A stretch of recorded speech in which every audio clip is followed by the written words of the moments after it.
అట్లాగా ఆ పరంపరలో మూడవదిగా బాప్తిస్మములను గూర్చిన బోధ అన్నాడు. ఇప్పుడు దాని గురించి కొంచెం తెలుసుకుందాం.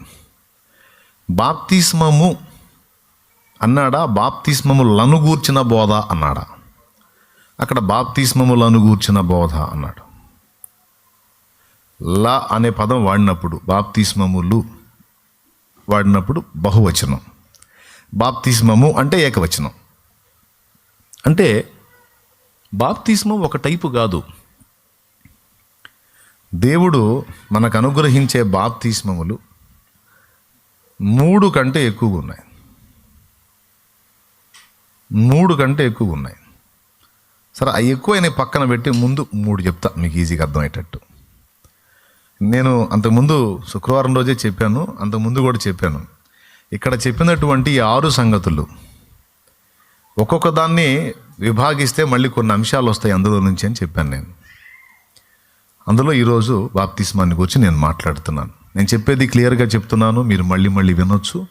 వినడం ద్వారా కొంత అవగాహన మీకు కలిగేది, ఇతరులతో మీరు పంచుకొని వాళ్ళని కూడా బలపరచగలుగుతారు. ఇప్పుడు బాప్తిస్మం గురించి ధ్యానిద్దాం. బాప్తిస్మం బైబిల్లో 2 వ్యక్తులు ఇచ్చారు. 2 వ్యక్తులు. ఒకటి బాప్తిస్మం ఇచ్చి యోహాను, ఆయనకి డైరెక్ట్గా బాప్తిస్మం ఇచ్చి యోహాన్ అనే పేరు. రెండవది యేసుక్రీస్తు ప్రభువు, ఆయన శిష్యులు. ప్రభువే ఇవ్వలేదు కానీ శిష్యుల చేత ఇప్పించాడు. కాబట్టి బాప్తిస్మం అనే ప్రతిపాదనలో మొట్టమొదట ఉన్నది బాప్తిస్మం ఇచ్చి యోహాను, రెండవది ప్రభు అయిన యేసుక్రీస్తు. బాప్తిస్మం ఇచ్చి యోహాను బాప్తిస్మం ఇచ్చినప్పుడు యేసు ప్రభు కూడా పొందాడు బాప్తిస్మం. అసలు ఈ బాప్తిస్మము అనే పదానికి అర్థం ఏమిటి అంటే, బైబిల్లో క్లియర్గా మనకి చెప్పిన పదం, జస్ట్ హెబ్రీ పత్రిక పేజీ ఇడి తిప్పండి మీరు.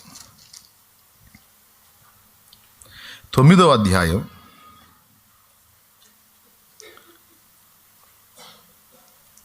10వ వచనం ఒకసారి చూడండి.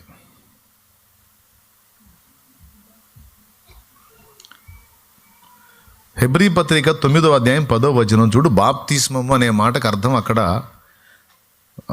చెప్పాడు. అక్కడ ఒక అర్థం చెప్పాడు, ఇంకా ఉన్నాయి ఒక అర్థం. హెబ్రీ పత్రిక 9వ అధ్యాయము 10వ వచనం నాయన కనబడలేదా?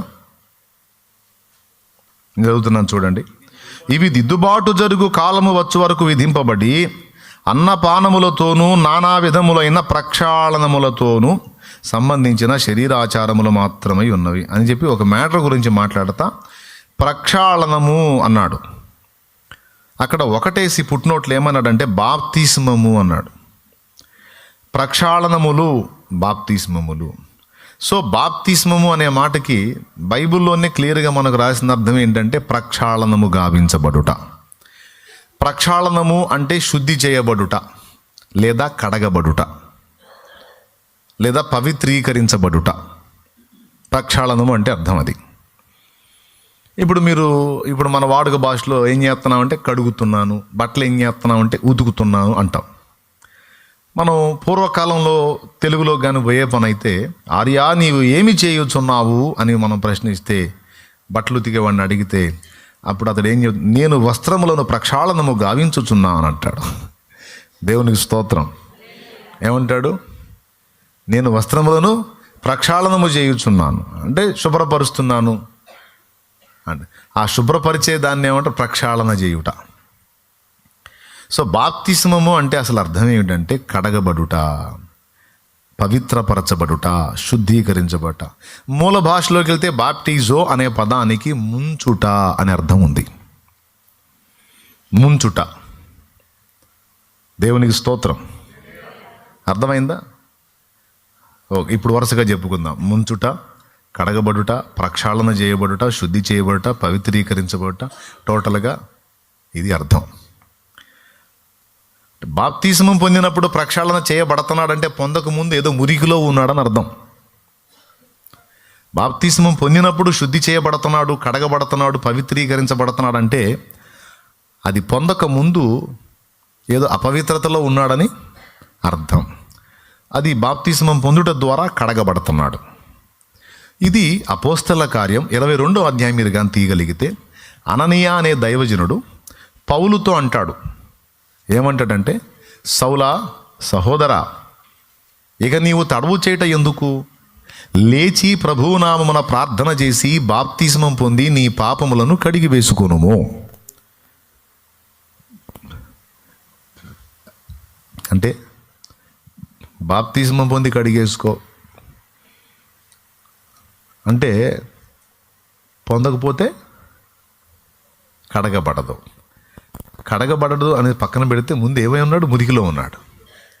బాప్తిజం పొందడం ద్వారా ఆ మురికి కడగబడి శుద్ధీకరణ పొందుతున్నాడు. డైరెక్ట్గా ఆ మాట ఉంది చూడు. అపోస్తల కార్యము 22వ అధ్యాయము 16వ వచనం చూడు.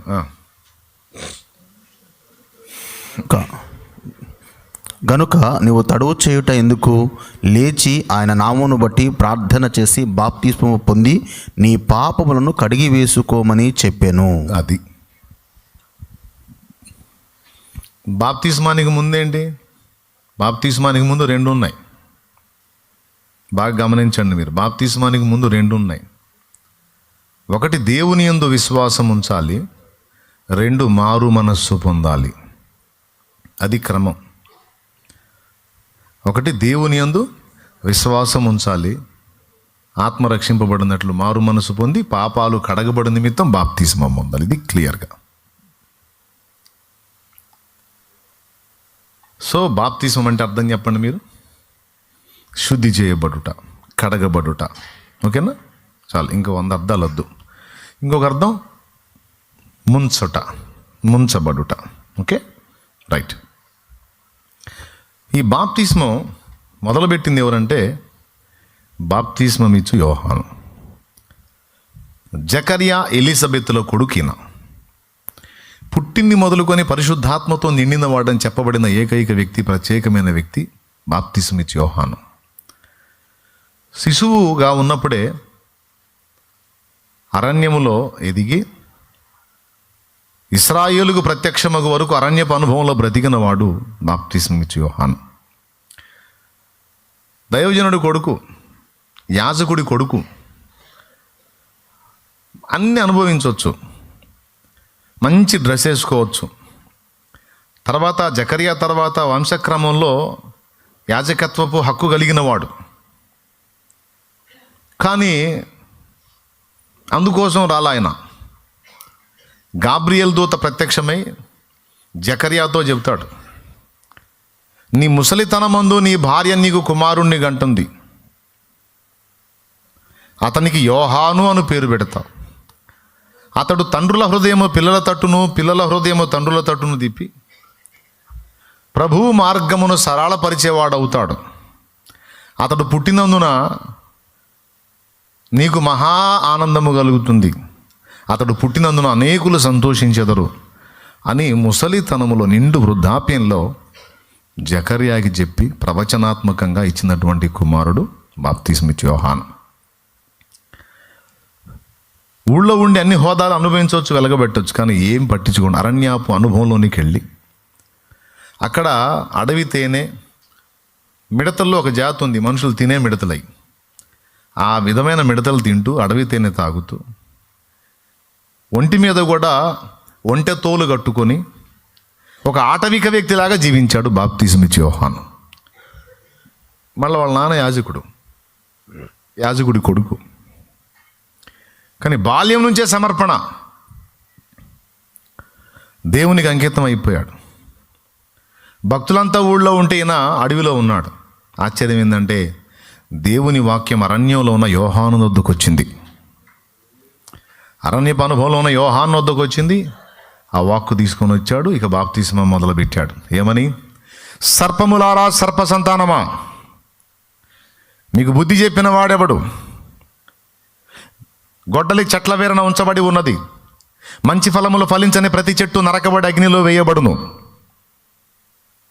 కాబట్టి మీరు మారు మనసు పొంది దేవుని వైపు తిరగండి, మీ తప్పుడు నడత దిద్దుకొని దేవునికి లోబడండి అనే పిలుపుతో వచ్చేసాడు యోర్దాను నది ఒడ్డుకి.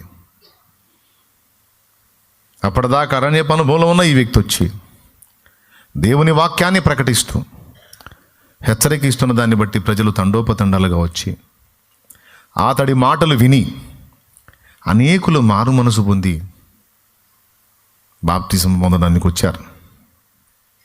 దేవునికి స్తోత్రం కలుగును గాక. హల్లెలూయా. బాప్తిసం ఇచ్చి యోహాను బాప్తిసం ఇచ్చాడు. అది ఆత్మను రక్షించిద్దా? యేసు ప్రభు ఇచ్చిన బాప్తిసం రక్షించిద్దా అంటే వినండి, యేసయ్య సీన్లోకి రాకముందు వరకు, అంటే బాప్తిసం ఇచ్చు యోహాను టైం వరకు మారు మనస్సు అనే దానికి దేవుడు పెద్ద పీట వేశాడు. ప్రతి తరములోనూ ప్రతి జనములోనూ తప్పుడు నడతలో నడుస్తున్న మనుషులందరికీ కూడా దేవుడు మారు మనసును ప్రకటించాడు. అన్యుల్ని మినహాయిస్తే ముఖ్యంగా ఇశ్రాయేలుకు ప్రారంభం నుండి బాప్తిసం ఇచ్చే యోహాను వరకు తరచుగా మారు మనసు పొందండి అని పిలుపునిచ్చాడు ఇశ్రాయేలుకి. అర్థమైందా? మారు మనసు పొంది నా వైపు తిరగండి ఎందుకు పిలవాల్సి వచ్చిందంటే వీళ్ళు తరచుగా తిరుగుబాటు చేసే ప్రజలు. మరి లోకాన్ని రక్షించడానికి రక్షకుడేమో ఈ జనాంగంలో నుంచే రావాలి, ఇది దేవుని ప్రణాళిక. వీళ్ళు చూస్తేనే తడవకి విగ్రహారాధనకు పోతారు, చెత్త చెత్త పనులని చేస్తుంటారు, చెత్త పనులని చేస్తుంటారు వీళ్ళు. కాబట్టి తరచుగా వీళ్ళని మీరు పాత నిబంధన మొత్తం అబ్జర్వ్ చేయొచ్చు. ప్రవక్తల పుస్తకాలన్నీ కూడా అదే మొత్తుకుంటారు. దేవుని ప్రజలారా దేవుని వైపు తిరగండి, మారు మనసు పొందండి, దేవుని వైపు తిరగండి, మారు మనసు పొందండి. ఎందుకంటే రక్షకుడు వాళ్ళలో నుంచే రావాలి. ఇక అన్యజనుల విషయానికి వచ్చేటప్పటికి వాళ్ళకి ధర్మశాస్త్రం దేవుడు ఇవ్వలేదు కనుక మనస్సాక్షే ధర్మశాస్త్రం వాళ్ళకి. బాగా వినాలి, అన్యజనులకి దేవుని గ్రంథము దేవుని వాక్యం లేని అన్యజనులకి మనస్సాక్షే ధర్మశాస్త్రం. ప్రతి మానవుడికి ఇశ్రాయేలీయుడు అన్యుడు అనే భేదం లేకుండా అందరికీ మనస్సాక్షి ఇచ్చాడు. ఇచ్చాడా లేదా? ఇశ్రాయేలుకి ఇంకా స్పెషల్ ఏంటంటే ధర్మశాస్త్రం ఇచ్చాడు. ధర్మశాస్త్రాన్ని విడిచి తిరిగేటువంటి వాళ్ళని ధర్మశాస్త్రం కిందకి రండి అని పిలుచుట మారు మనస్సు. అంటే విచ్చలవిడిగా జీవించడం కాదు, నా వాక్యం కిందికి రండి, వాక్యానుసారంగా బ్రతకాలి మీరని పిలిచినప్పుడు వాళ్ళు లోబడి వచ్చుట మారు మనస్సు. అన్యజనుల విషయానికి వచ్చేటప్పటికి మనస్సాక్షిని అనుసరించి వాళ్ళు తప్పుడు క్రమంలోకి వెళ్లకుండా జాగరూకులై బ్రతకాలి. అప్పుడు రోమాపత్రిక నెరవేరిద్ది. ధర్మశాస్త్రం గలవానికి ధర్మశాస్త్రమును అనుసరించి తీర్పు, ధర్మశాస్త్రము లేని వానికి ధర్మశాస్త్రము లేకయే తీర్పు. కాబట్టి అన్యజనుల సంగతి పక్కన పెడితే ఇశ్రాయేలు జనాంగం విషయానికి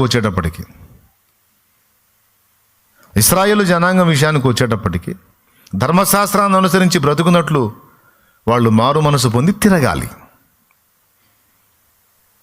ఇప్పుడు ధనవంతుడు లాజరు స్టోరీ మీకు చెప్తా. ధనవంతుడు లాజరు స్టోరీ మీకు తెలుసుగా.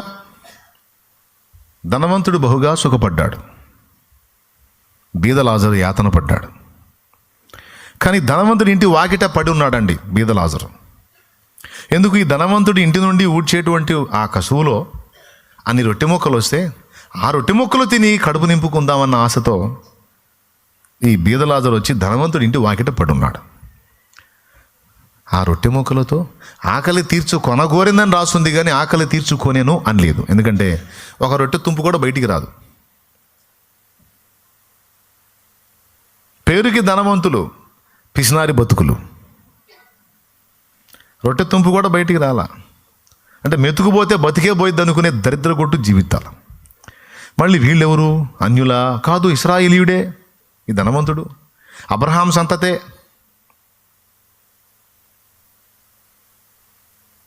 ఈ లాజరు కూడా అందులో వాడే.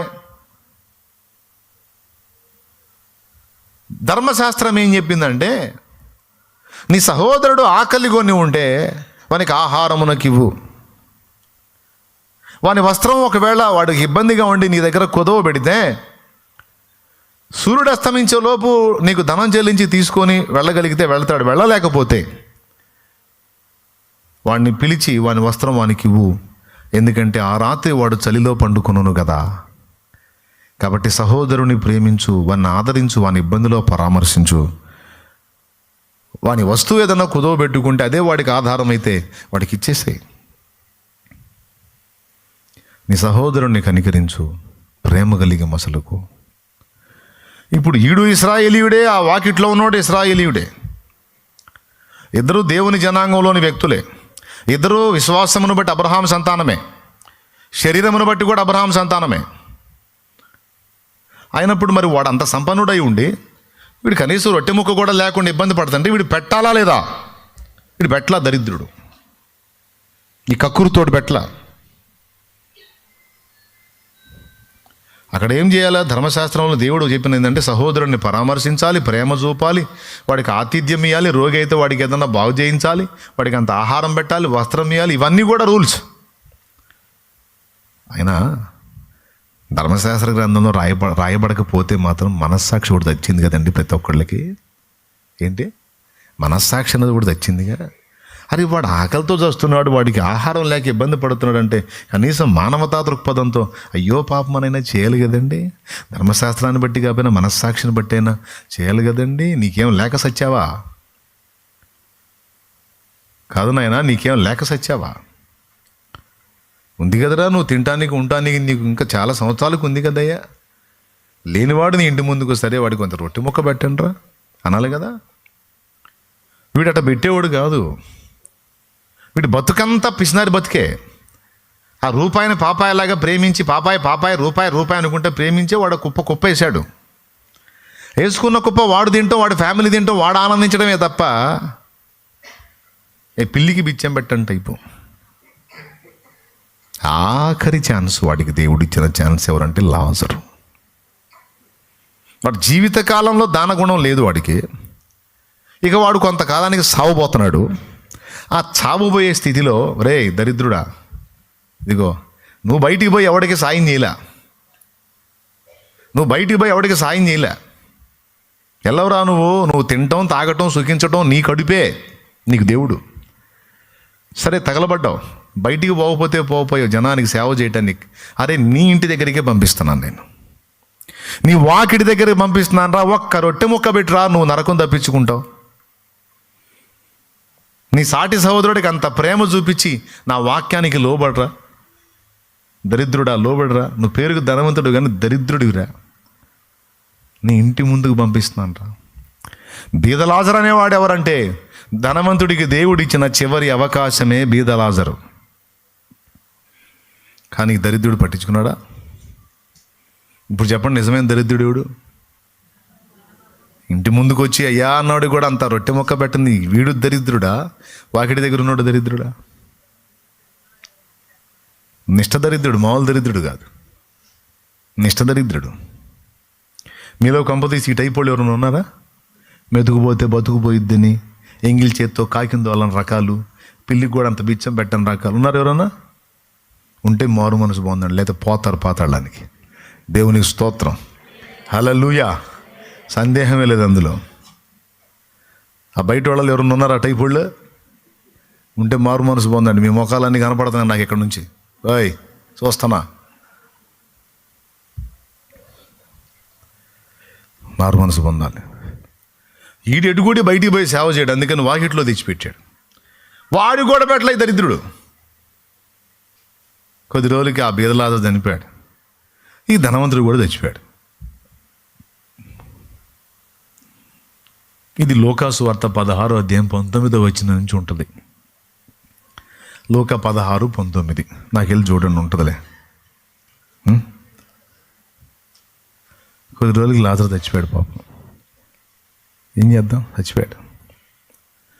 లాజర్ అంటే జబ్బోడు కాబట్టి చచ్చిపోయాడు, నేను ఎందుకు చేస్తాను అనుకున్నాడు ఈ ధనవంతుడు. ఒక రోజుకి వాడు చచ్చాడు, వాడు కూడా చచ్చిపోయాడు. చచ్చిపోయినాక ఆత్మపై పాతాళంలో యాతన పడుతుంది, అగ్నిలో.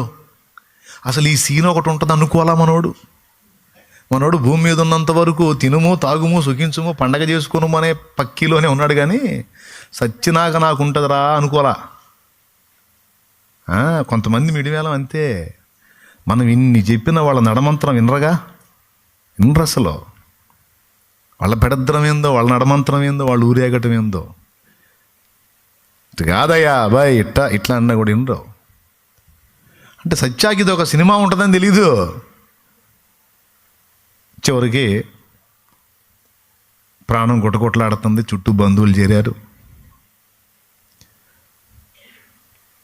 కొత్త కొత్త బంధువులు వచ్చారు.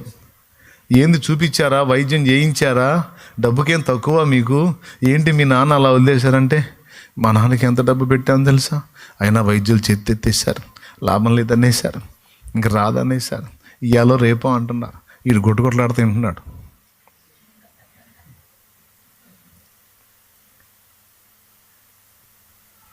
ఇక ఆ ఇల్లు, ఆ డబ్బు, ఆ బంగ్లా, ఆ కుటుంబం, ఆ సంపద అంతా చూసుకుంటా ఎంత చూసుకుంటే మాత్రం ఇవిడాపుతాడేంది. రాజబాబు అన్న పాడినట్టు, ఫ్యాక్టరీలు ఉన్నా, మోటారు కారులెన్ని ఉన్నా. అయ్యా ఎవరన్నా తీసిచ్చే మహారాజులు ఉన్నారయ్యా, ఇయ్యండియా పాట ఇయ్యండియా. ఏ నాటికైనా ఈ కాయము మాయమగుటే కాయము. ఈ నాటికైనా యేసయ్యను చేరుకొనుటే న్యాయము. కట్టుకున్న భార్య నీపై కుప్పలా కూలినా, కన్న బిడ్డల కన్నీరు ఏరులై పారినా, అన్నదమ్ములు నీకై కలవరించినా, అలమటించినా, బంధువులంతా బతిమాలిన, ఆత్మీయులే అడ్డగించిన, ఏ నాటికైనా ఈ కాయము మాయమగుటే కాయము.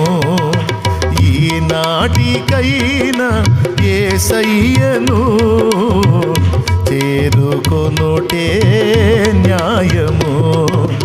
యేసు రక్తమే జయము, సిలువ రక్తమే జయము, యేసు రక్తమే జయము, సిలువ రక్తమే జయము. ఫ్యాక్టరీలు ఉన్నా, మోటారు కారులెన్ని ఉన్నా, పొలాలెన్ని ఉన్నా, ఇళ్ళ స్థలాలెన్ని కొన్నా, అందగాడివైనా ఆటగాడివైనా, అందని మాటకారివైనా, సిపాయివైనా కసాయివైనా, బికారివైనా ఏకాకివైనా, ఏ నాటికైనా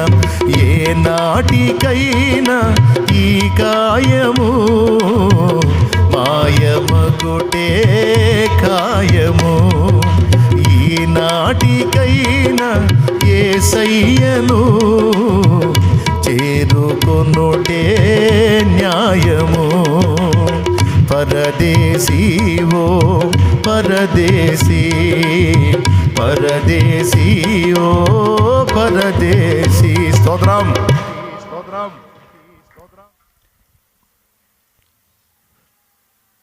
వచ్చి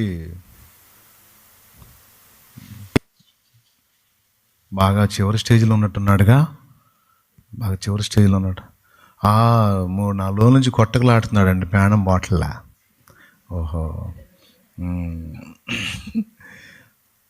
వాళ్ళు మాత్రం ఎందాక చూస్తారు, సచ్చినోడు కాదు బతినోడు కాదు, చూసి వాళ్ళకి చిరాకు పడుతుంది.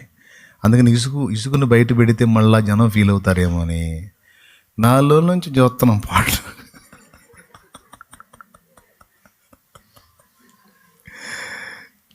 అన్నీ సీళ్ళన్నీ వింటా ఉన్నాడు. అరే వీళ్ళందరూ నాకుంటారు, ఇల్లు నాకుంటుంది, డబ్బు నాకుంటుంది అనుకుని ఇప్పుడు అందరిని వదిలిపెట్టిపోవాలి కదా.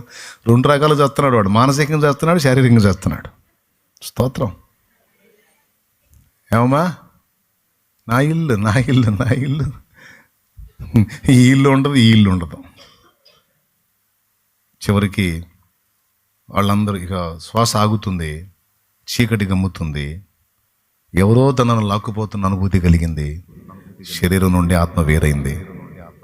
కట్ చేస్తే నరకంలో, పాతాళం అగ్నిలో ఒక్కసారిగా తొయ్యబడ్డట్టు పోయి పడ్డాడు. చచ్చిపోయిన తర్వాత ఏముండదు అనుకున్నాడు బిడ్డ, చచ్చిపోయిన తర్వాత ఏముండదు అనుకున్నాడు. ప్రాణం పోతుంది అడిగిపోయేది పాతాళానికి పోయింది. కళ్ళు తెరిస్తే చుట్టూ అగ్నే. సద్దామంటే సావట్లా, బతుకుదామంటే ప్రశాంతంగా లేదు. మంటలు పడుతుంది. చేయి గాలితే ఎట్టుంటుంది? హాయిగా ఉంటుందా?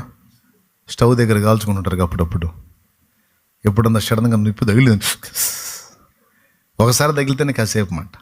అట్లాంటిది అచ్చంగా అగ్నిగుండంలో పడ్డాడు. అగ్నిలో పడ్డా కాసేపట్లో కాలి బూడిదైపోతాను అంటున్నాడు. కాలట్లా అంటే అగ్ని ఆరదు. అది సీన్. ఇక చూస్తున్నాడు, ఎటన్నా బయటపడదామని చూస్తున్నాడు, అంతు దొరకట్లా. ఇది కహానీ కాదు, వాస్తవం. కహానీలు ఏసై చెప్పడు, కథలో ఏసై చెప్పడు, వాస్తవాలు మాట్లాడతాడు. ఎందుకంటే సృష్టించిన వాడాయన, అన్ని చూసిన వాడాయన. ఇంకెంత తనలాడి కనులెత్తి చూస్తే అక్కడ అబ్రహాము, వాళ్ళ ఇంటి ముందు పడున్న బీద లాజరు, అందరూ కనపడుతున్నారు అక్కడ. మిగిలిన వాళ్ళందరూ బ్లర్ అయిపోయి వీళ్ళిద్దరు బాగా కనపడుతున్నారు. అబ్రహాం కనపడుతున్నాడు, అబ్రహాం రొమ్మునున్న బీద లాజరు కనపడుతున్నాడు. ఏసాడు కేక బిడ్డ, తండ్రివైన అబ్రహామా, తండ్రివైన అబ్రహామా, ఏమి నా కుమారుడా, నేను అక్కడికి వచ్చే ఛాన్స్ ఏమన్నా ఉందా? కనపట్టలేదా? కుదరదురా బాబు, అగాధం ఉంది. తండ్రివైన అబ్రహామా, ఈ అగ్నిలో యాతన పడుచున్నాను, గొంతు తడారిపోయింది, చచ్చిపోదామంటే చావు రావట్లా, బతుకుదామంటే బతకలేకపోతున్నా. నీ దగ్గర ఉన్నాడే, అదే మా ఇంటి దగ్గర ఉన్న భిక్షగాడు బీద లాజరు, వాని చిటికెలు వేని కొనతో ఒక చుక్క నీళ్లు నా గొంతులో వదిలినట్టు వాని నా యొద్దకు పంపు. ఇక్కడ అగ్నిలో యాతన పడుచున్నాను అన్నాడు. తండ్రివైన అబ్రహామా అన్నాడు. అంటే అబ్రహాంను గుర్తుపట్టాడు. అంటే అబ్రహాం సంతతి, ఇశ్రాయేలీయుడే. లాజర్ ఎవరు? ఇశ్రాయేలీయుడే. బాగుంది. అప్పుడు ఆయన అన్నాడు, కుమారుడా, భూమి మీద నీకు ఇష్టం వచ్చినట్టు సుఖమును అనుభవించితివి, లాజరు కష్టం పడ్డాడు. ఇప్పుడైతే నీవు యాతన పడుచున్నావు, వాడిక్కడ నెమ్మది పొందుచున్నాడు. నువ్వు అడిగినట్టు చేయాలని మాకున్నా, ఇక్కడి వారు అక్కడికి దాటి రాజాలకుండునట్లు, అక్కడి వారు ఇక్కడికి దాటి రాజాలకుండునట్లు, మేము దాటి పోజాలకుండునట్లు మీకును మాకును మధ్య అగాధముంచబడి ఉన్నది. దాటి రాలేను రబ్బాయి, నేను రాలేను, వాడిని పంపలేను, ఇక నీ కర్మను అనుభవించాల్సిందే నాయన. నా బతికి ఇంతేనా? తప్పదు నాయన, అంతే. వామ్మో, ఎన్నేళ్ళు ఇలా, ఎంతకాలం ఇలా, దానికి ఇంకా ఇంత టైం అని లేదు. అప్పుడు వాడికి గుండె జారిపోయింది. అప్పుడు వాడికి ఎవరు గుర్తొచ్చారంటే, ఆ కష్టమైన యాతనలో ఆడి ఫ్యామిలీ గుర్తొచ్చింది. ఆడి తోడబుట్టిన వాళ్ళు 5 సహోదరులు ఉన్నారంట, సేమ్ క్వాలిటీస్. వీళ్ళు కూడా పిల్లికి బిచ్చం పెట్టం రైట్ పై, ఎంగిల్ చేత్తో కాకిందోళ్ళని టైపు, మెతుకుపోతే బతికే పోయిద్ది అనుకునే టైపు. అంటే ప్రేమ లేని మనుషులు, దేవునికి భయపడని మనుషులు, దైవవాక్యాన్ని లక్ష్య పెట్టని మనుషులు, దేవుని ఇష్టం కాక తమ ఇష్టము తమ చిత్తం నెరవేర్చుకునే అర్భకులు, వాళ్ళు గుర్తొచ్చారు. నేనే దరిద్రుడిని, నాకన్నా దరిద్రులు ఇంకా 5 ఉన్నారు నా ఫ్యామిలీ మెంబర్స్. అప్పుడు అన్నాడు, తండ్రివైన అబ్రహామా, నాకు 5 సహోదరులు ఉన్నారు, వారు కూడా ఇదే బతుకుతున్నారు. దయచేసి లాజర్ని వాళ్ళ దగ్గరికి పంపు, వారు ఈ స్థలమునకు రాకుండాన్నట్లు అతడు వారికి చెప్తాడంటే, అబ్రహాం అన్నాడు, అక్కడ మోషేయు ప్రవక్తలు ఉన్నారు, వాళ్ళు చెప్పిన మాట వింటే బతికిపోతారు. మా వాళ్ళు బతికునోడు చెబుతున్న టైపు కాదు. మా వాళ్ళు వినాలంటే సచ్చినోడు బతికి చెప్పాలి. కాబట్టి మృతులలో నుండి ఒకడు లేచి వెళ్ళి వారితో చెప్పిన ఎడలా వారు మారు మనసు పొందుదురు అన్నాడు. అక్కడ మారు మనసు అన్నాడు. ఆ ముక్క కోసం ఇంత మ్యాటర్ చెప్పా. దేవునికి స్తోత్రం. వారు ఏం పొందుదురు? అదేంది మారు మనసు? కొత్త నిబంధనలో కదా, పాత నిబంధనలో మారు మనసు ఏంది?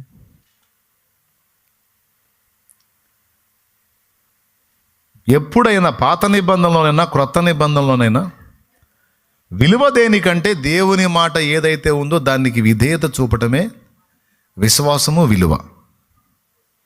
విశ్వాసము, విలువ.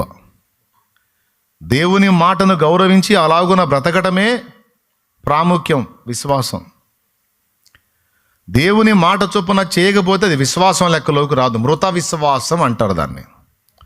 ఏ విశ్వాసం? ఇప్పుడు కొత్త నిబంధనలో మనకి యేసుప్రభు వేరే చెప్పాడు. పాత నిబంధనలో అయితే వాళ్ళకి ఏం చెప్పాడు? ఈరోజు మనకు చెప్పినవన్నీ వాళ్ళకి లేవు, కొన్ని ఉన్నాయి వాళ్ళకి, అవి చెయ్యాల. అందులో సహోదరుని ప్రేమించమన్నాడు. ప్రేమ లేకపోవటం, తన ఇష్టం ఎత్తుకోవటమే కానీ పంపిన వాని చిత్తాన్ని పట్టించుకోకపోవటం, బ్రతుకంతా సుఖం సుఖం సుఖం సుఖం సుఖం సుఖం కొరకైనా వెంపర్లాట్లో జీవించడం, ఈ మూడు కూడా మనకు నష్టాన్ని కలిగించాయి. మరి ధనవంతుడు కానీ వాని బ్రదర్స్ కానీ అదే చేశారు. కాబట్టి వీళ్ళు మారు మనసు పొందాలంట. ఏ విషయంలో మారు మనసు పొందాలంటే, ఏ విషయంలో వాళ్ళు దేవుని మాటలు పెడచెవిని పెట్టి బ్రతుకుతున్నారో ఆ విషయంలో వాళ్ళు దిద్దుకొని మారు మనసు పొందాలి. బాప్తిస్మమిచ్చు యోహాను ప్రకటించిన మారు మనసు అది. అర్థమైతే స్తోత్రం చెప్పండి బిడ్డ. అర్థమైందా? బాప్తిస్మమిచ్చు యోహాను ప్రకటించిన మారు మనసు అది.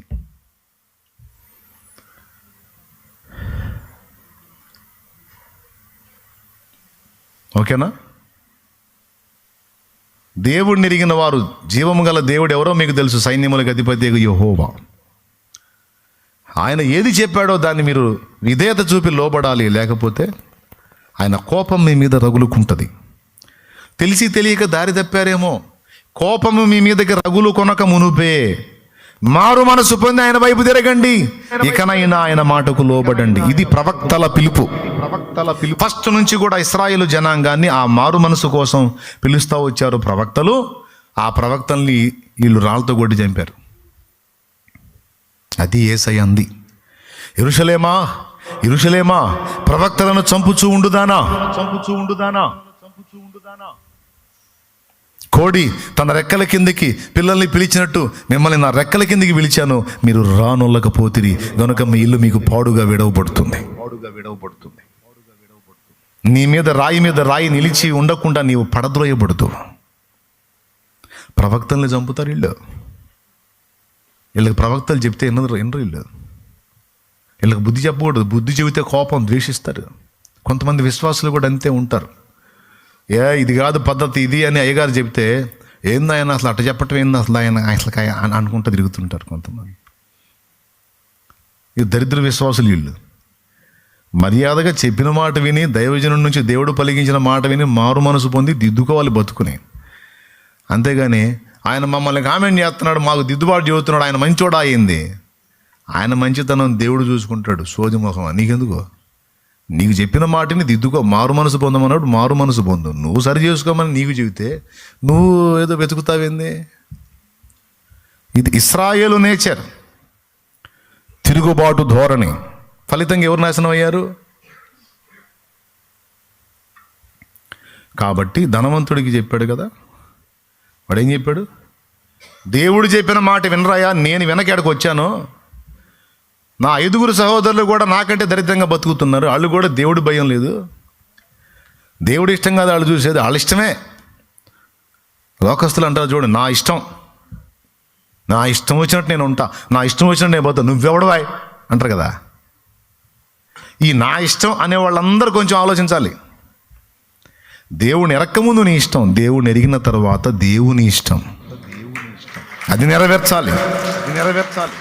నా ఇష్టమిదిగో ఇది నీ ఇష్టముగా చేయు, నా ఇష్టమికగాదది, నా ఇష్టమిదిగో ఇది నీ ఇష్టముగా చేయు, నా ఇష్టమికగాదది. దేవునికి స్తోత్రం. ఏ పాట? తనువు నాదిదిగో గై కొనుమియో ప్రభువాని పనికి ప్రతిష్ఠించుమి, దినములు క్షణములు వినీదు వినతిన్ ప్రవహింపజేయను శక్తి నీయుమి. పాడండి, ఏం పాడతా లాపండి. ఇంకా ఏందిరా ఇన్ని సంవత్సరాలు నేను ఒకళ్ళన్నా పాడైందిరా, ఏడిపోతుందిరా వీళ్ళని చూస్తుంటే నాకు. కనీసం పల్లవన్నా పల్లవి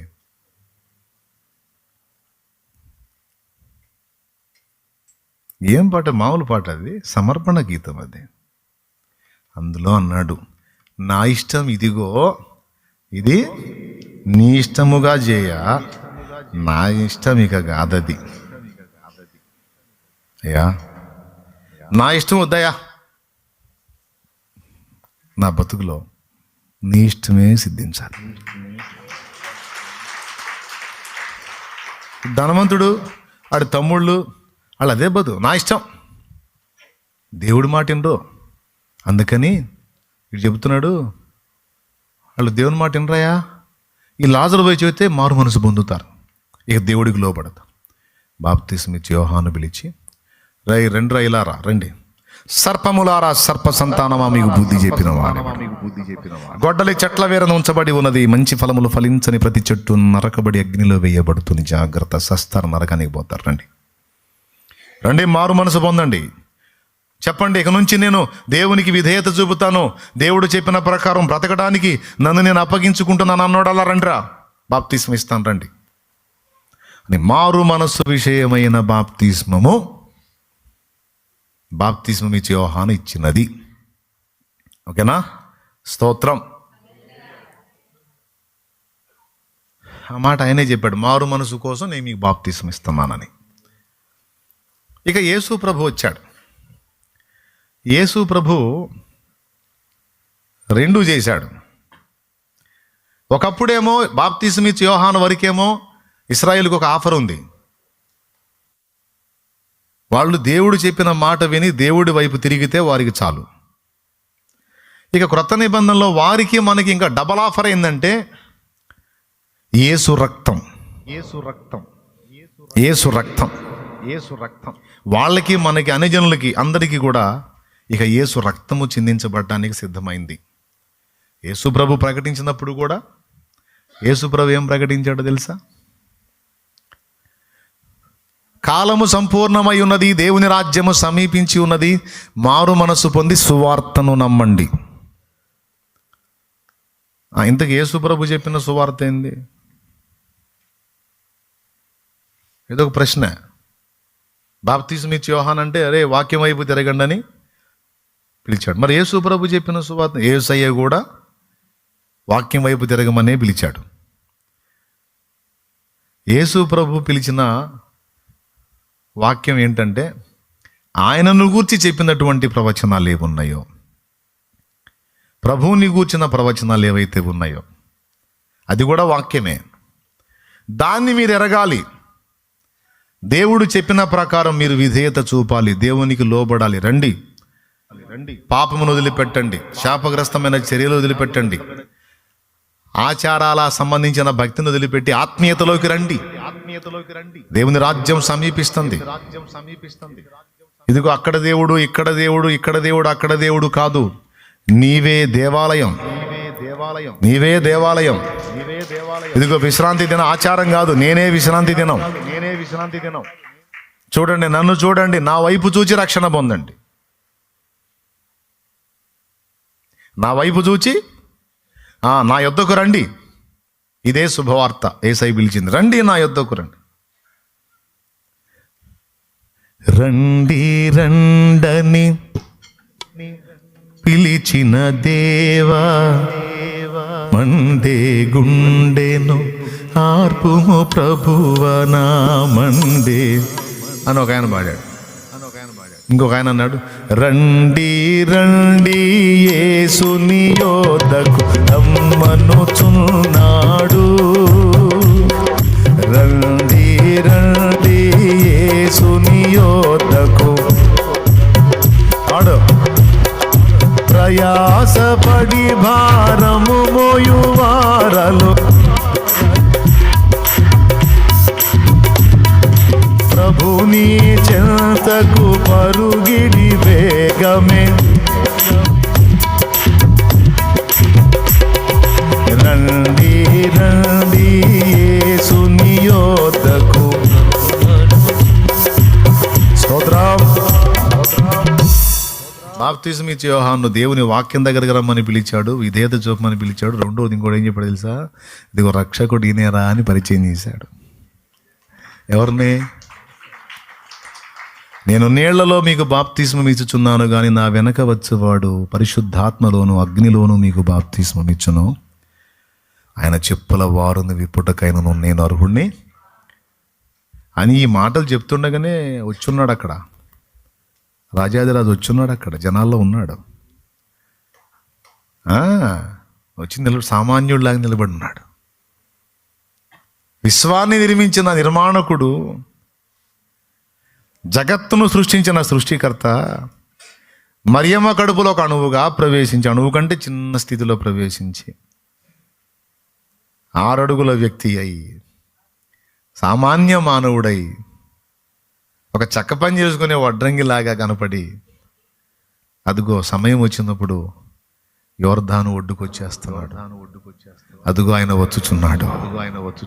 అదుగో ఆయన వచ్చుచున్నాడు. ఆయన పాదములకున్న చెప్పుల వారు విప్పడానికి కూడా నాకు అర్హత లేదు. ఆయన ఇశ్రాయేలుకు ప్రత్యక్షం అవటానికి నేను బాప్తిసం ఇస్తున్నాను. ఆయన ప్రత్యక్షమైనాక నా పరిచర్య ముగిస్తాను అని యోహాను అర్థం. ఆ మహనీయుడు మీకు ప్రత్యక్షం అయ్యేంతవరకు నేను మిమ్మల్ని పిలుస్తాను, మారు మనసుకి, వాక్యానికి లోబడమని పిలుస్తాను. ఆయన వచ్చినాక తర్వాత కర్తవ్యం ఆయన చూసుకుంటాడు. ఆయనకు మార్గం సరళపరిచే దూతను నేను అంటుండగానే వచ్చేసాడు. జనాల్లో గుండా ముందుకు వచ్చాడు. ఆయన చూశాడు. చూస్తానే అర్థమైపోయింది యోహానికి, నేను ఎవరిని గూర్చి చెప్పాను. ఆయన వచ్చేసాడు. ప్రభువా వచ్చేసావా అంటుండగానే దిగాడు నీళ్ళల్లోకి. నీళ్ళలోకి దిగి నిలబడ్డాడు. అయ్యా, బాప్తిసం పొందడానికి వచ్చాను అయ్యా. వాక్యాన్ని అవిధేయులైన వారికి, పాపం చేసిన వారికి బాప్తిస్మం, పాపిగా పుట్టిన వారికి బాప్తిస్మం. వాస్తవానికి నేను స్త్రీ పురుషులకు జన్మించాను.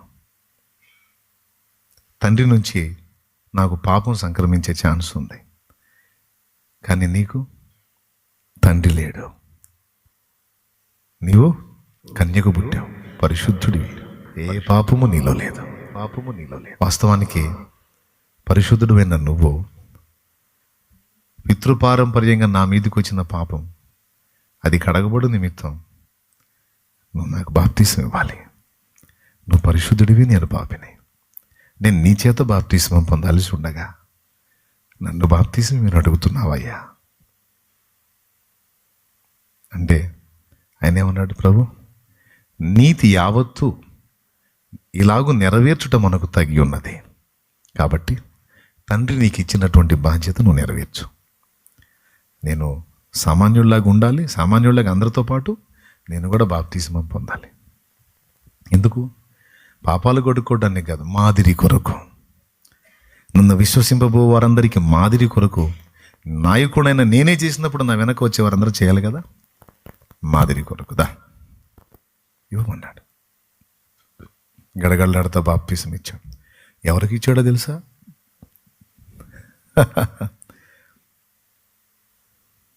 ఎవరికి ఇచ్చాడు?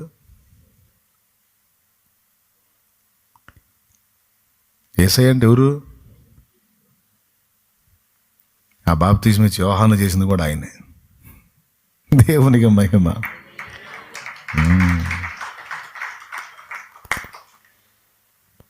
ప్రియులారా, ఆకాశ మహాకాశాలను జానతో గొలిచినవాడు, శూన్యంలో భూమిని వేలాడదీసినవాడు, పర్వతాలను తక్కెడలు తూచినవాడు, కొలపాత్రలో భూమిని కొలిచి పోసినవాడు, విశ్వానికే నిర్మాత. ఆయన తల మీద చేయించే అదృష్టం ఎవరికైనా దక్కిద్దా? ఆయన తండ్రిగా పిలువబడే భాగ్యం ఎవరికైనా దక్కిద్దా?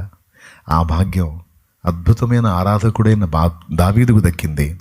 దావీదు కుమారుడా అనిపించి దావీదుకు ఆ ధన్యత ఇచ్చాడు. ఆయన మీద చేతులుంచి బాప్తిసం ఇచ్చే ధన్యత యోహానుకు దక్కింది. వీళ్ళిద్దరు కూడా సామాన్యులు కాదు. దేవునికి మహిమ.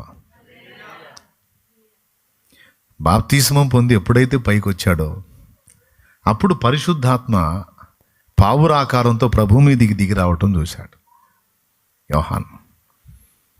చూసి వాస్తవం తెలుసుకున్నాడు. ఈయన నా ప్రియ కుమారుడు, ఈయన యందు నేను ఆనందించుచున్నాను.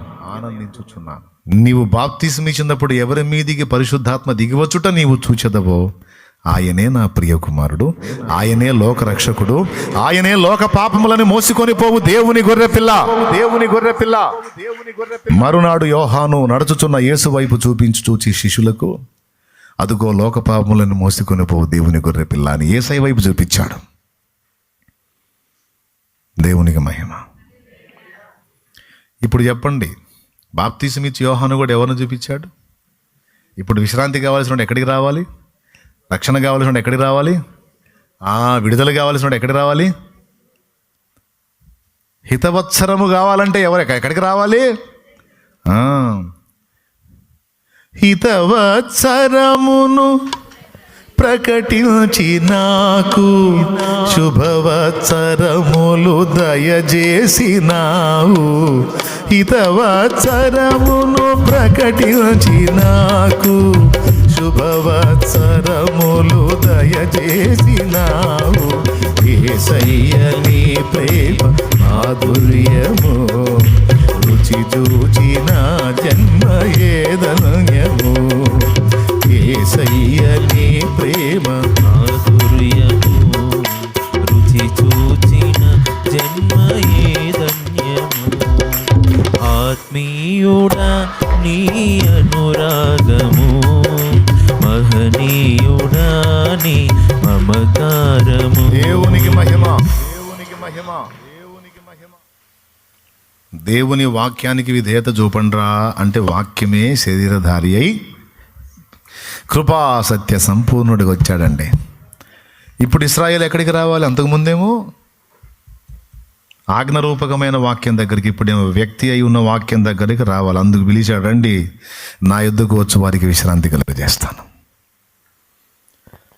యేసయ్య ప్రకటించిన మారు మనసు ప్రభువుని వద్దకు రావడానికి పిలుపు, లోక సంబంధమైన విషయాలను విసర్జించడానికి పిలుపు. యేసయ్య దగ్గరికి వచ్చినప్పుడు ఒకటి దేవుని మాటకి విధేయత చూపటం, రెండవది యేసు రక్తములో శుద్ధీకరణ పొందటం. 2 అవకాశాలు. ఓకేనా? రైట్. ఇప్పుడు బాప్తీసం ఇచ్చి యోహాను ఎందుకు ఇచ్చాడు బాప్తీసం? దేని గురించి? మారు మనస్సు. అవునా? దేవుని మాట పాటించని వ్యక్తులు పాటించడానికి పిలుపు. క్రీస్తు ఇచ్చినటువంటి బాప్తీసం ఆ మారు మనస్సు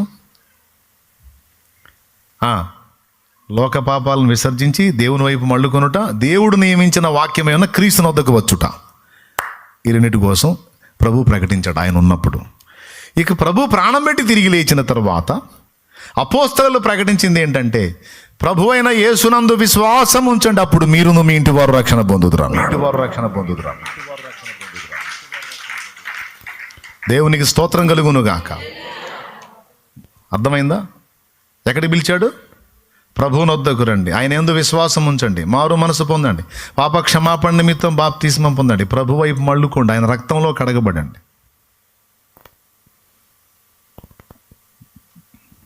ఫస్ట్ ఆజ్ఞకు విధేయత చూపితే రక్షణ. యేసయ్య రాకముందు ప్రవక్తల టైంలో మారు మనసు ఎందుకు పిలిచాడు? ఆజ్ఞకు అవిధేయులైన వారులారా విధేయత పొందినట్లు మారు మనసు పొందండి, విధేయత చూపినట్లు మారు మనసు పొందండి. అది అయిపోయింది. యోహాను వచ్చి ఏం చేశాడు? వాక్యం దగ్గరికి తీసుకొచ్చాడు అండి. యేసు దగ్గర కూడా ఆయన చూపించాడు, యేసు ప్రభుని చూపించాడు. ఆయనరా మీకు రక్షకుడు. ప్రభు వచ్చి ఏం ప్రకటించాడు? నా యుద్ధకు రండి, విశ్రాంతి కలిగిద్ది. నా కాడి మీ భుజాన్ని ఎత్తుకొని నా మీద మీ మీద నా కాడి ఎత్తుకొని నా యుద్ధం నేర్చుకోండి. నువ్వు నేర్పేదేనా మాకు? మోషే ధర్మశాస్త్రం ఉంటే రేయ్ ఆ ధర్మశాస్త్రాన్ని ఎలా ఫాలో అవ్వాలో మీకు తెలిసి చావట్లా. నేను చెప్తా దాన్ని ఎలా ఫాలో. విశ్రాంతి దినం అంటే ఏంటో నేను చెప్తా, పండగ అంటే ఏందో నేను చెబుతా, అమావాస్య అంటే ఏందో నేను చెబుతా. అర్థమైందా? ఏది ఎలా ఫాలో అవ్వాలో నేను చెబుతా అని కొన్ని చూపించాడు కూడా. విశ్రాంతి దినం రోజు ఒక రోగిని స్వస్థపరుస్తుంటే వాళ్ళు 6 దినాలు ఉన్నాయిగా, 6 రోజులు ఏదో ఒకటి చేయొచ్చుగా, విశ్రాంతి దినం రోజు ఎందుకు? అప్పుడు ప్రభు నేర్పాడు, అయ్యలారా, విశ్రాంతి దినం రోజు మీ ఎద్దు కానీ గాడిద కానీ గుంటలో పడిన ఎడలు మీరు పైకి తీయరా? ఈ బిడ్డ గాడిద కంటే ఎద్దు కంటే శ్రేష్ఠుడు కాదా? ఇతను అబ్రహాము కుమారుడు కాదా? ఈమె అబ్రహాము కుమార్తె కాదా? సాతాను కట్ల నుంచి ఏమని విడిపించటం గుంటలో పడ్డ ఎద్దును బయటికి తీయటం కంటే గొప్పది కదా. కాబట్టి మేలు చేసే విషయంలో కూడా మీరు ఆచారాన్ని అడ్డం పెట్టి దాన్ని ఎందుకు ఆపుతున్నారు? ఆచారం కంటే మేలు గొప్పదిరా నిద్రమోహం వాళ్ళారా అని నేర్పాడు. అయినా ఎక్కదే మోషే మాకు చెప్పిన ఆచారాలన్నిటినీ క్రాస్ చేస్తున్నాడు, వాటన్నిటినీ మార్చి చెబుతున్నాడు, విశ్రాంతి దినం పాటించొద్దంటున్నాడు. లాభం లేదు, వీనిని బతకనీయకూడదని కుట్రమన్నారు. ఆయన చెప్పేది నిజం. విశ్రాంతి దినమునకు మనుష్య కుమారుడు ప్రభువై ఉన్నాడని చెప్పాడు. అరే, పండగ అంటే ఏదో కాదురా, నేనే పండగ. విశ్రాంతి దినం అంటే ఏదో కాదురా, నేనే విశ్రాంతి. అమావాస్య ఉత్సవ కాలం ఏదన్నా ఉంది అంటే నేనేరా. అన్నీ నాయందే ఉన్నాయి. చేశావు పండుగ, వెలిగావు, చేశావు పండుగ, దేవునికి మహిమ. 7 పండగలు నాలోనే ఉన్నాయిరా పిచ్చోళ్ళారా. 7 పండగల యొక్క నెరవేర్పు నేనే. ప్రత్యక్ష గుడారములో 7 ఉపకరణముల నెరవేర్పు నేనే. అన్నీ నాలోనే ఉన్నాయి నాయన, నన్ను చూడండి. మీరు వాక్యాన్ని ఆచారంగా తీసుకున్నారు నాయన, ఆత్మీయార్థం నేను నేర్పుతాను రండి. తండ్రి ఇంకా సంతోషపడతాడు రండి అని మాట్లాడితే కక్ష బూనారు. సిలువ వేసి చంపారు. అది కూడా ప్లస్ అయింది. సిలువ వేసి చంపబడిన తర్వాత యేసు రక్తం എല്ലാ మానవులకు ప్రయోజనకరమైంది.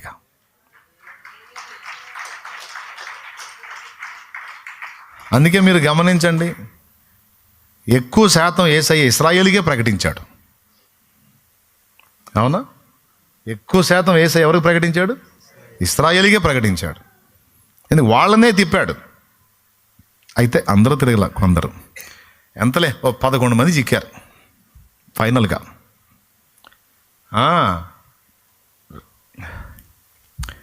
వేల మంది వెంబడించారు. ఫైనల్గా 11 మంది వెళ్ళారు. 12 కానీ ఒకటి తేడా. అప్పచెప్పింది వాడేగా. ఆ 11 మంది నిలబడ్డారు.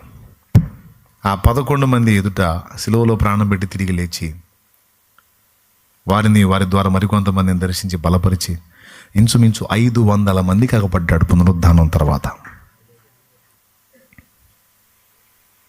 ఇక ఇప్పుడు యేసు సిలువలో ప్రాణం పెట్టి తిరిగి లేచిన తర్వాత అపోస్తలులు పిలిచిన మారు మనసు ఏంటంటే, పాపం వైపు నుండి మళ్ళుకోండి, రక్షింపలేని వాటిని ఆరాధించడం మానుకుని రక్షకుడై మీ కొరకు వచ్చి ప్రాణం పెట్టి తిరిగి లేచిన యేసునందు, ఆయన సిలువనందు విశ్వాసం ఉంచండి. యేసునందు విశ్వాసం ఉంచుట అంటే యేసు నా కొరకు ప్రాణం పెట్టి తిరిగి లేచాడు, ఆయన నామమందలి విశ్వాసం మూలమున నాకు రక్షణ.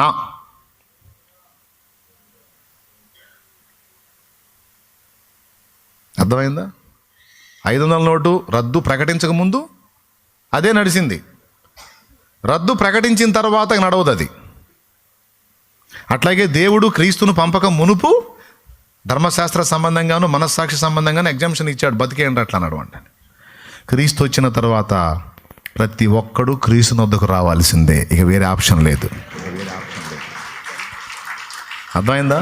క్రీస్తు వచ్చి నిలబడ్డా కూడా లేదు నేను మనస్సాక్షిని అనుసరించి బతుకుతానంటే వెళ్ళిపో అంటానే. క్రీస్తు వచ్చి నిలబడ్డ తర్వాత కూడా లేదు నేను బైబిల్లో ఓల్డ్ టెస్ట్మెంట్ ఫాలో అయ్యి బతికేస్తానంటే పో, నీకుంది పో. రద్దు ప్రకటించినప్పుడు ఆ నోటు తీసుకుంటే ఎట్ట కుదిరితే చల్లమని అయిద్దా? నేను 1000 రూపాయల నోటు తీసుకొస్తానండి అంటే ఎట్ట నడిచింది?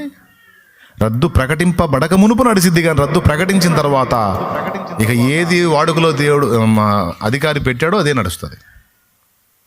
500 నోటు కొత్త ప్రింట్ ఇచ్చి రన్నింగ్లో పెట్టారు. స్టార్టింగ్లో 2000 నోటు పెట్టారు, ఇప్పుడు అది కూడా అడ్రస్ లేదు. స్తోత్రం, హల్లెలూయా. 10 రూపాయల నోటు, 20 రూపాయల నోటు, 50 రూపాయల నోటు, 100 రూపాయల నోటు, 500 నోటు, 200 నోటు, అంతేగా. 10 రూపాయల నోటు, 20 రూపాయల note, 50 note, 100 note, 200 note, 500 note. అంతకుముందు 1000, 500 అవి రన్నింగ్లో ఉన్నాయి. అప్పుడు అదొక ప్రింటు. ఇప్పుడు అసలు 1000 నోటు దొరకదు నీకు. రద్దు ప్రకటించబడిన తర్వాత ఇప్పుడు ఏ చలామణిలో పెట్టారో వాటిని తీసుకొని పోతేనే కథ నడిసిద్ది. అరే, భూమి మీద ఉన్న అధికారికే ఇంత ఉన్నప్పుడు అన్ని రకాలుగా మార్చుకునే ఛాన్స్ అనే ఆప్షన్ ఆయనకే ఉన్నప్పుడు దేవుడికి లేదంట. ఒకడు అడుగుతాడు, అదే దేవుడు అప్పుడు అట్ట పెట్టటమైంది, ఇప్పుడు ఎట్ట పెట్టటమైంది, తర్వాత ఎట్ట పెట్టమైంది. 30 రకాలు పెట్టుకు, నీకెందుకురా? అర్థమైందా? 33 రకాలు పెట్టు, నీకెందుకు? నువ్వు ఉన్న టైంలో చెప్పింది చేయి, నువ్వు నోరు మూసుకొని అంతే. దేవునికి స్తోత్రం.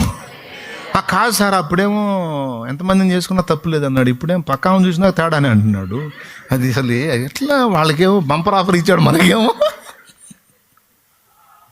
దేవునికి స్తోత్రం. అసలు అదేంది అసలు ఇది అప్పుడు అట్టెందుకు ఇచ్చాడు, ఇప్పుడు ఎట్టేందుకు? అప్పుడేమో ఎంతమంది నేను చేసుకోవచ్చు అని ఇచ్చాడు, తేడా వస్తే నిధులను జావు కొట్టాడు. తేడా వస్తే ఏమంటే మొత్తమే మళ్ళీ ఇంకా 2 ఆప్షనే లేదు. భార్యలను ఇచ్చిన దాంతో పాటు సాగు కూడా ఇచ్చాడు. తేడా వస్తే తొక్కాడ పెట్టాడు. ఇప్పుడు భార్యల్ని రద్దు చేశాడు, అడుగులు జరిగితే ఎగ్జామ్షన్ ఇచ్చుకుంటా కృప చూపుకుంటా లాక్కొచ్చుకుంటున్నాడు. ఇది పరిపూర్ణం. ఆనాడు ఆజ్ఞతో కట్టడి చేశాడు, ఈనాడు ప్రేమతో వశపరచుకోవడానికి ట్రై చేస్తున్నాడు. ఆజ్ఞ మూలంగా కట్టుబాటు చేయడానికి ట్రై చేసినప్పుడేమో అది బలవంతంగా జరిగింది. ఇప్పుడు స్వేచ్ఛనిచ్చి ప్రేమతత్వంతో నీ అంతటా నువ్వే ఆలోచించుకొని పాపాన్ని విసర్జించే అద్భుతమైనటువంటి పరిపూర్ణమైన జ్ఞానం నీకు ఇచ్చేశాడు. అద్భుతం కదా? స్తోత్రం. అదండి సంగతి. ఇప్పుడు యేసు ప్రభు వచ్చి సిలువలో ప్రాణం పెట్టిన తర్వాత అపోస్తలులు ప్రకటించింది ఏంటి? మానవుల రక్షింపను దేవుండు తన కుమారుని పంపెను. మానవుల రక్షింపను దేవుండు తన కుమారుని పంపెను. మన శరీరము దాల్చెను ఆ ప్రభువు మన పాపముకు దూరుడే. మన శరీరము దాల్చెను ఆ ప్రభువు మన పాపముకు దూరుడే.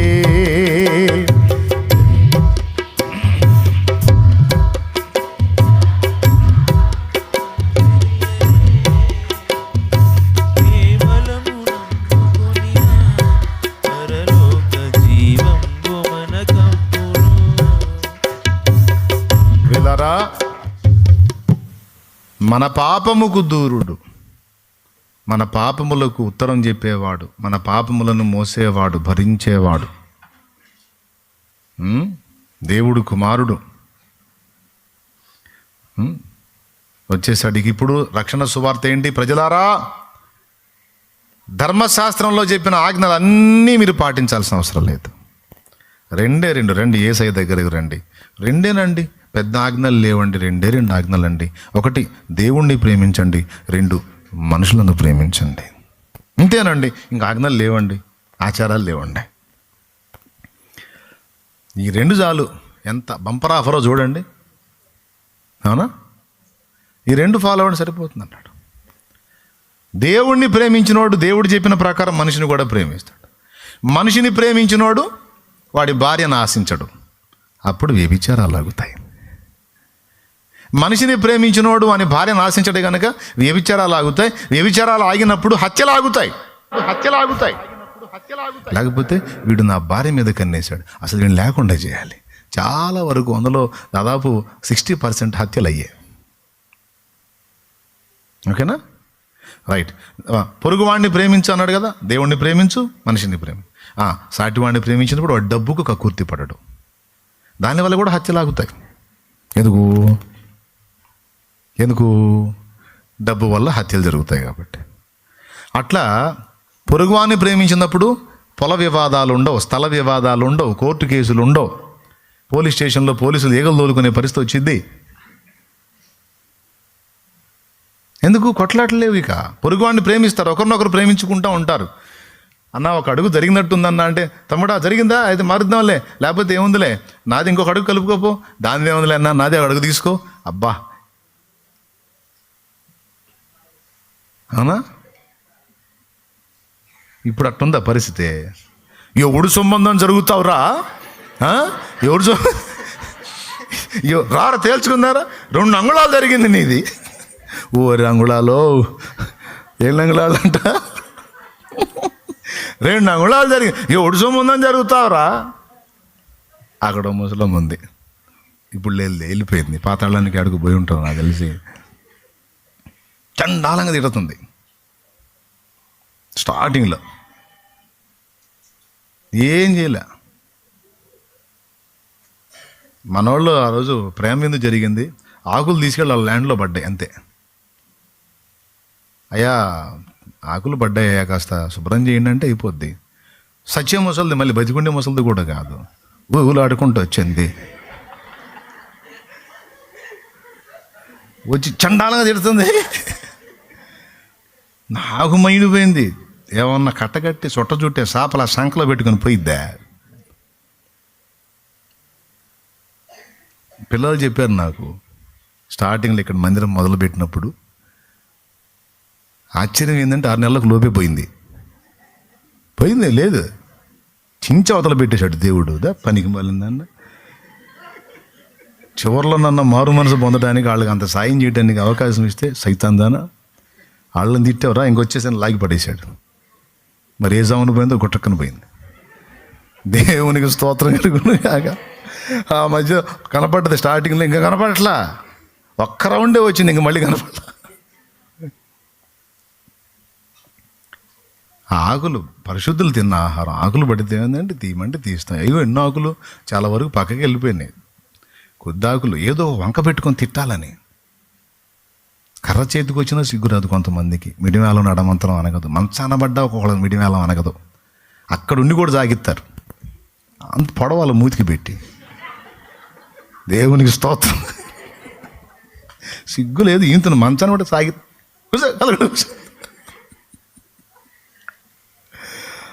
ఏమంటే దేవుడు ఆంతను మంచాన్ని దోసినా కూడా సిగ్గురాదా, ఆడుండి కూడా అంటుంటారు.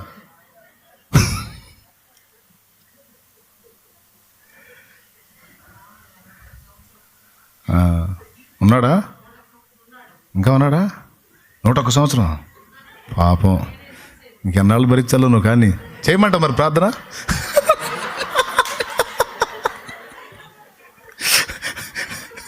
ఒక్క దెబ్బకి లెగుస్తాడు వేసినాం.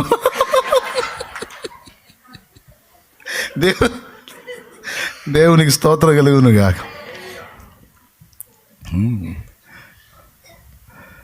వాళ్ళు అంతే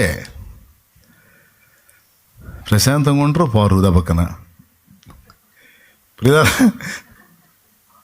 ఎక్కడో జాగా మనం ఇప్పుడు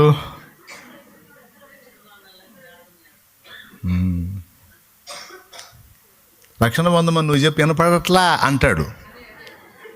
మళ్ళీ ఏమన్నా సణుగు ఏందే అంటాడు. మామూలు వారం ఉంటుంది వాళ్ళ దగ్గర. నువ్వు యేసుప్రభు మాటలు వినపడట్లేదయ్యా, పెద్ద వయసు రాలా, చెవులు వినపడట్లా అంట. మీ కోడలు ఏంది నేను తిడదంటే, ఎందుకు తిట్టదయ్యా, బెమ్మాన్నది రోజు తిట్టదు.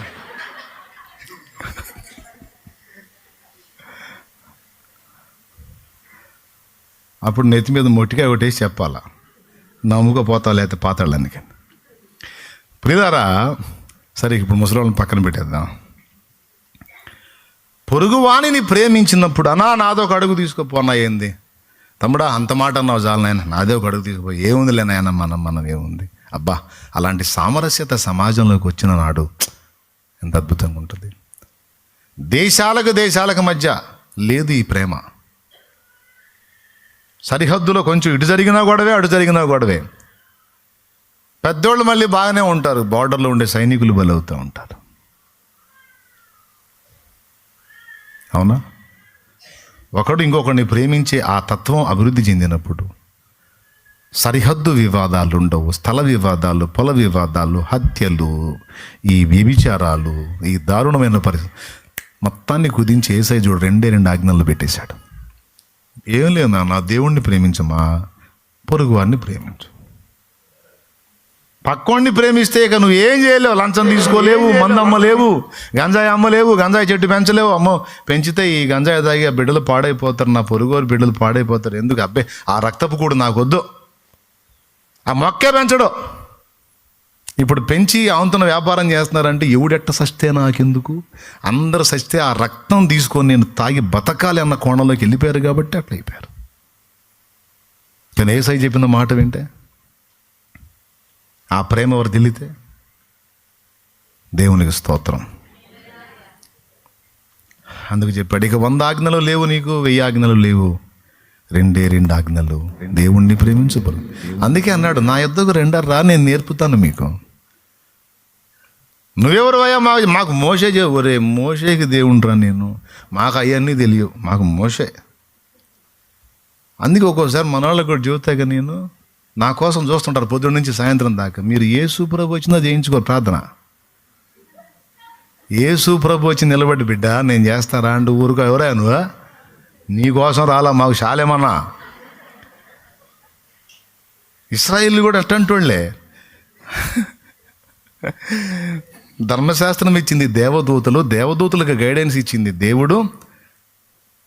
మోషేని పిలిచిన వాడు దేవుడు. ఆ దేవుడే నరుడై వచ్చి, ఒరే మోషే మోషే మోషే అని కొట్టుకుంటారు, నేను మోషే అబ్రహాములకు దేవుణ్ణిరా.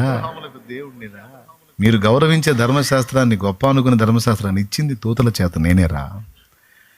ఇచ్చిన వాడిని దాన్ని ఎలా నెరవేర్చాలో నేర్పుతాను రండారా అంటే బడిసెలు తీసుకొని వచ్చారు. ఏం చేద్దాం? పట్టుకొని సిలివేశారు. వాళ్ళు ఈ పని చేస్తారని తెలిసే వచ్చాడు. అయితే వారి అవిధేయత మనందరి రక్షణకు కారణమైంది.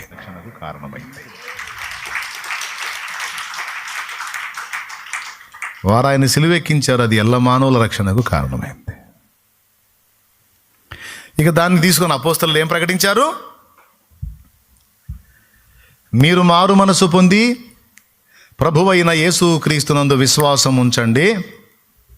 ఏమని విశ్వాసం ఉంచాలి? ఆయన నీ రక్షకుడని విశ్వాసం ఉంచాలి. ఆయన నీ కొరకు చనిపోయి తిరిగి లేచాడని విశ్వాసం ఉంచాలి. త్వరలో రానై ఉన్నవాడని విశ్వాసం ఉంచాలి. ఆయన సర్వ సృష్టికి ఆది సంభూతుడు, సర్వాధికారి అయిన దేవుడని విశ్వాసం ఉంచాలి. అది అపోస్తలులు పిలిచిన పిలుపు. దేవునికి మహిమ. అర్థమైందా? ఎందుకంటే వాళ్ళే చెప్పారు. అపోస్తలుడైన యోహాను చెప్పాడు, ఆది యందు వాక్యం ఉండిన, వాక్యము దేవుని యొద్ద ఉండిన, వాక్యము ఆ వాక్యమే కృపాసత్య సంపూర్ణుడై. ఎవరిని గురించి చెప్పాడు? క్రీస్తు, వాక్యమై ఉన్న దేవుడు. అదే యోహాను సువార్త 1:18 పుట్నోట్లో ఉంటుంది, అద్వితీయ దేవుడు. అదే యోహాను రాసిన పత్రిక 5:20 నిజమైన దేవుడు అని ఉంటుంది. అపోస్తలుడైన పౌలు రోమీయులకు రాసిన పత్రిక 9:5 సర్వాధికారి అయిన దేవుడు అయి ఉండి నిరంతరం స్తోత్రార్హుడై ఉన్నాడు ప్రభువు యేసుక్రీస్తు అని చెప్పాడు. యేసుక్రీస్తు సర్వాధికారి అయిన దేవుడు. రోమా 9:5 ప్రకారం. తీతుకు రాసిన పత్రిక 2:13 ప్రకారం యేసుక్రీస్తు మహాదేవుడు. యోహాను సువార్త 1:1 ప్రకారం వాక్యమై ఉన్న దేవుడు. యోహాను సువార్త 1:18 ప్రకారం అద్వితీయ దేవుడు. మొదటి యోహాను పత్రిక 5:20 ప్రకారం నిజమైన దేవుడు. దేవునికి స్తోత్రం కలుగునుగాక.